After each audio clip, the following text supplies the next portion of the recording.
Hey, how's it going, guys? Mr. Boss for the win here, and in today's Red Dead Redemption 2 video, we are going to be checking out an incredibly spooky Native American burial site and something really creepy that happens if you do something specific there. So, a lot of you guys actually pointed this out to me when I was covering Fort Riggs. So, in case you guys missed that video and what I did on Fort Riggs, the mystery and the backstory and everything like that, I'll leave a link to that video in the description. But a lot of the comments in that video were, Mr. Boss, you missed the spooky grave just right outside of Fort Riggs. And at first I thought they were talking about the very small graveyard that can actually be found with these sort of nameless, faceless graves, but they were actually referring to something else. Just on the cliffside, a little bit to the west of Fort Riggs, you'll find one standalone grave. And this one is very interesting because of the tombstone or gravestone that's actually marked there. So when I saw this for the first time, it looked like literally a tiny human was the tombstone, the marker. And it turns out that it is indeed a human skull, and it sort of seems to be wrapped in bird feathers and also have horns on there too. So when I saw this for the first time, I was like, okay, this reminds me of two things. It either reminds me of some like voodoo sort of symbol or Native American symbol. And considering how close we were to Fort Riggs, it seems as if that's something that would make sense if this was more on the Native American route and less of like the voodoo route, because we're not really near Lemoyne. Now, immediately when I saw this, the first thing I wanted to do was try and throw a fire bottle at this grave. And the reason for that is, if you guys know our native burial site video that I'll also leave in the description, one of the spooky things that would happen at that location is if you threw a fire bottle at the Native American burial site, it would instantly change the weather. Like, it would go from sunny to pouring rain. And I'm not talking about like in an hour where it's possible that weather like that can move in. I'm talking about like instantaneously. The weather would just change. However, when I did that at this location, the weather didn't change at all.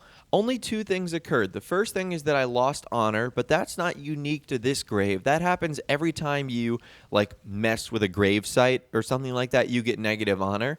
And the tombstone piece like came off. And I'm not really too sure what happened to it.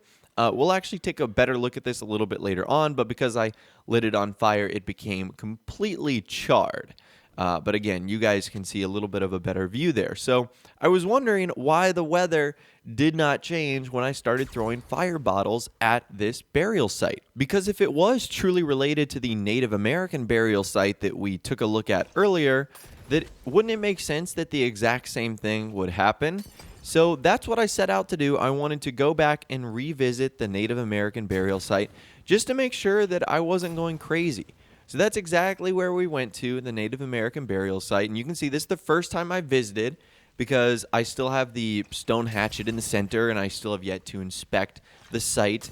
And if I were to throw fire bottles at any part of this area, you can see the weather starts to change immediately. It went from a bright sunny day to literally pouring down rain in the matter of seconds. And you can even see a lot of like the skulls and the decorations seem to match the exact same styling of the grave that we found near Fort Riggs. So again, it really does beg the question, why doesn't anything happen at that grave? And more importantly, why is it not either a point of interest or something that Arthur or John could interact with?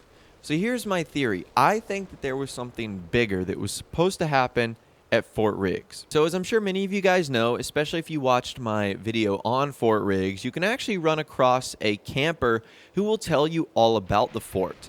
And he sort of gives his background on what happened there, how they held Native Americans captive, and it wasn't a good situation at all. And when that happens, a special feather icon will appear over Fort Riggs. However, if you return to Fort Riggs, nothing special happens other than the sort of mystery you can discover by going inside of the little main building there. But you don't really like unlock anything special. There's no characters that appear for you. So I almost think that this might have been cut content. As you guys know, Rockstar confirmed themselves And Dan Houser, like the number one guy at Rockstar Games, confirmed that they cut over 5 hours of gameplay content from Red Dead Redemption 2. And we don't know why. Maybe it just didn't fit the story. Maybe they ran out of time and they didn't want to delay the game any longer. And one can only assume that something to do with the Native Americans was likely cut. I mean, they were a big part of the game, but they weren't a massive focal point. Yet there's still a ton of things scattered throughout the world that suggest they were supposed to play a bigger role. So maybe this grave is indeed just cut content, and there's a chance that we'll never see anything like this going forward in the future. But again, to me, it makes sense because it's so unique, yet for whatever reason, there's no way to really interact with it. So I wanted to go back for a second time to check out this grave again. And this time I wanted to take a closer look at sort of the tombstone, the headstone itself, to see what it really was. And it turns out you don't have to throw a fire bottle at this tombstone in order to get it to fall off. You can just shoot it, which again will get you negative honor, but it shouldn't be something you have to worry about all that much. And this gave us a better idea of what this is. Honestly, it looks like a bird carcass, like an eagle. And for a second, I was thinking, well, does this have to do with eagle flies, the son of rain falls? Well, unfortunately, this has been here since day one, so I guess that really wouldn't make sense. But if you shoot the actual body, you can see like the feathers come off. So it's definitely a bird. I don't know what the skull and the horns mean. And again, this is a good reminder. If you guys feel like you have any information on what this means, the symbolism, who might be buried here, let us know in the comments down below, or you can reach out to me on my Facebook page where it's a lot easier to send photos and videos and longer messages. All of those will be in the description as well. So after that, because I'm incredibly silly, I wanted to see what would happen if we lit off some dynamite at this gravesite. You never know, maybe something would occur. And other than just making a giant explosion, there was nothing that happened. So unfortunately, there's no way to dig up this gravesite or to get any more information on who might actually be there. I think for now, it's just a big mystery. Now, there are a couple of unique items that you can collect throughout the game, Native American-esque items that I thought might have actually been a trigger for a location like this. So the first item is the ancient necklace. This is the necklace that old man Cassidy, blind man Cassidy, tells us about. We actually find this in New Austin in the desert. And this ancient necklace was actually found near another native burial site like this. So I was thinking, okay, maybe we could use it on this grave, something would happen. But unfortunately, we cannot use it. It just is an ancient necklace from a long time ago. Even things like the meteorite we couldn't use here. So I wanted to check all the other inventory that I had, and it turns out I had another Native American artifact too, a Native American ring, which is an ornate ring of Native American origin. I couldn't even use it at this gravesite either. But that started to get me thinking, maybe there's a specific trigger that will give us more information on what exactly is going on here. And that's why, of course, I would love to get your opinion on this because you guys are like 20 times smarter than me. And some of the things you come up with just make so much more sense than I would have thought to do. But maybe there is a trigger that gets this grave to do something unique or special. It doesn't change with the weather like we've seen in previous outcomes and in previous situations. And at first I thought this might have something to do with the Wapiti Indians, the ones that we interact with in game like Eagle Flies and Rains Falls. But as you guys know, Fort Riggs has been abandoned for years now, like even long before 1899. So there's a good chance that the Native Americans and the Indians that were there were maybe part of a different tribe and are likely long gone. So this is another aspect of Red Dead Redemption 2 that I think would be super cool to see if we got a DLC that took place before the start of the game. Like if we encountered Fort Riggs and we actually took part in helping set them free.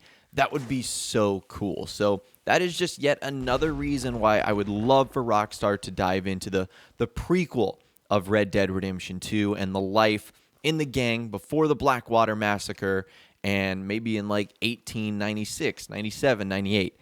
That would just be so cool, and I think it would help us solve a lot of mysteries. But there just has to be something significant about this grave. I mean, the fact that it's so close to Fort Riggs, the Indian holding camp, the fact that it has like this unique tombstone, whereas the others are just plain crosses. So I definitely think there's something going on here, but I just can't put my finger on it.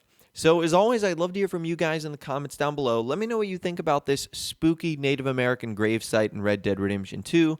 What do you think it means? Do you think there's a trigger with a specific item like one of the ones that I have? Let me know your thoughts, opinions, and more in the comments down below. I'd love to hear from you guys down there.